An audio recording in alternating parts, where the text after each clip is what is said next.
হামলা পাল্টা হামলা আর দাবি পাল্টা দাবি, মধ্যপ্রাচ্য উত্তেজনার এখন সাধারণ চিত্র। তার চেয়েও মার্কিন ইসরায়েল হামলায় ইরানের মৃত্যু যেন আরও সাধারণ হয়ে গেছে। তাই তো দেশটিতে হামলায় এখন পর্যন্ত হতাহতের সংখ্যা 2000 ছুঁতে চলেছে। জাতিসংঘে ইরানের পররাষ্ট্রমন্ত্রী আব্বাস আরাকচি মিনাবে একটি স্কুলে হামলাকে যুদ্ধাপরাধ বলে নিন্দা জানিয়ে আন্তর্জাতিক তদন্তের দাবি তুলেছেন। স্কুলে হামলা ছিল একটি যুদ্ধাপরাধ, যেখানে 175 জনেরও বেশি ছাত্রছাত্রী ও শিক্ষককে ঠান্ডা মাথায় হত্যা করা হয়েছিল।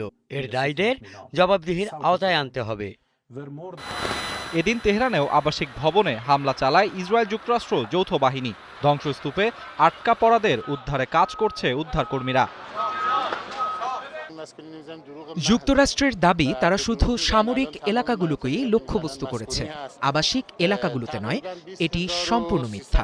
প্রায় 20,399টি বাণিজ্যিক ইউনিট যেখানে মানুষ কাজ করে সেগুলো ক্ষতিগ্রস্ত হয়েছে। হাসপাতাল, ক্লিনিক ও ফার্মেসি সহ 290টি চিকিৎসা কেন্দ্রকে লক্ষ্যবস্তু করা হয়েছে, যার মধ্যে কয়েকটি এখন বন্ধ।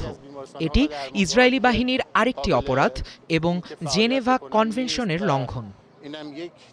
অন্যদিকে লেবাননের বৈরুতের দক্ষিণাঞ্চলেও রাতের আধারে 3টি ক্ষেপণাস্ত্র হামলার শব্দ শোনা যায়।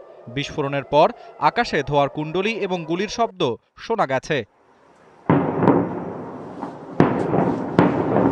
ইরানের হামলায় ইসরায়েলের উত্তরাঞ্চলীয় শহর নাহারিয়ায় ক্ষয়ক্ষতির তথ্য পাওয়া গেছে। তবে বরাবরের মতো হতাহতের স্পষ্ট বার্তা দেয়নি দেশটির কর্তৃপক্ষ। ক্ষতিগ্রস্ত বাড়িঘরে উদ্ধার কাজ করছে উদ্ধারকারী দল। এদিকে ইরানের হামলায় 300-র বেশি মার্কিন সেনা আহতের কথা জানিয়েছে সিএনএন। অন্যদিকে মেহের নিউজে প্রকাশিত খবরে যুক্তরাষ্ট্রের 17টি ঘাঁটি ধ্বংসের দাবি করেন ইরানের সশস্ত্র বাহিনীর জ্যেষ্ঠ মুখপাত্র ব্রিগেডিয়ার জেনারেল আবুল ফজল শেখারচির। আরাফাত ইসলাম, 71।